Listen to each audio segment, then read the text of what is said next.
Simple kasi mabilis dapat mabilis lahat eh. Ito nga, ang plano lang talaga is mag-register. Kaya lang, sabi ko, sa bahay, ba't pinag-dress ako? Ba't ba mag-register dun sa Laguna? Kailangan formal. Kasi naka-jeans ako kanina.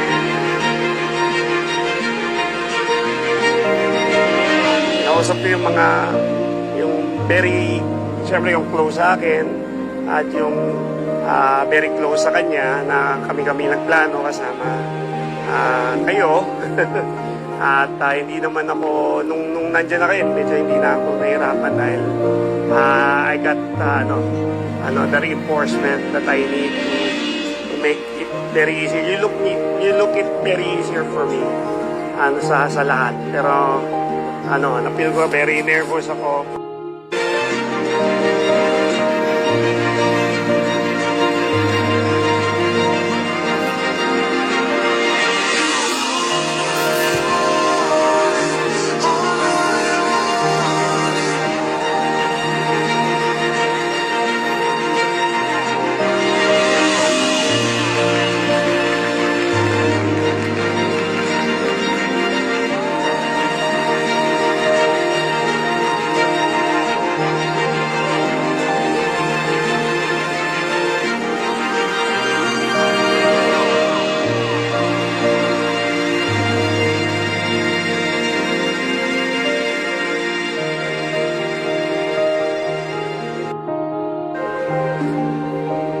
I was planning last December, kaya lang napakaraming sobrang dami talagang nangyayari. So sabi ko nung nalaman kong may lock-in siya, tapos supposed to be January 8, tapos na-postpone. So pinlano namin, sabi ko magre-rehistro na tayo sa San Pedro. And sama ka, register na tayo. Total, doon naman talaga tayo nakatira. Tapos, hindi ganun kasimple kasi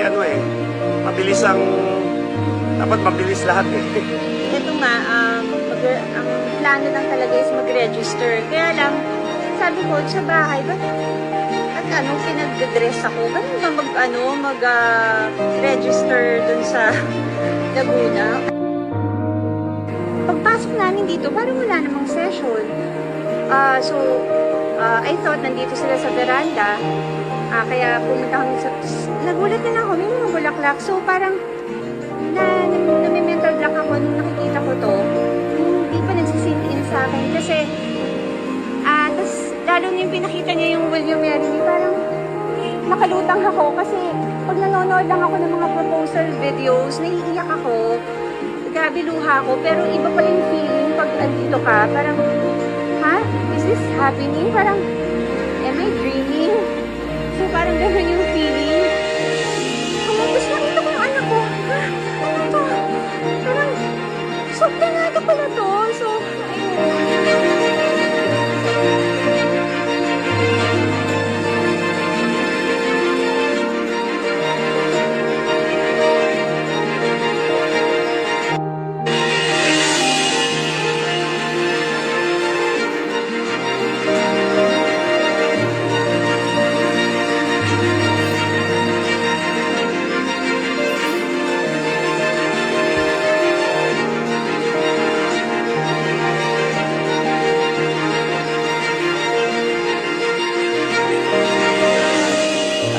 Hope na it will last forever. Yun lang naman yung sabi ko.